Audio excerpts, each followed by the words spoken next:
বন্ধুরা, এই 27শে জুন রুক্মিণী মৈত্রের শুভ জন্মদিন। দেব একটি পোস্টের মাধ্যমে লিখেছেন, happy birthday to my biggest support and strength Rukmini Maitra.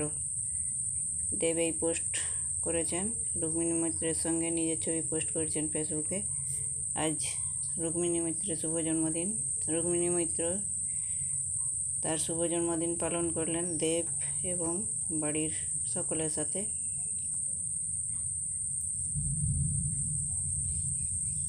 Dev এই ছবি পোস্ট করেছেন, হ্যাপি বার্থডে রুক্মিণী মৈত্র, শুভ জন্মদিন রুক্মিণী মৈত্র। দেখুন।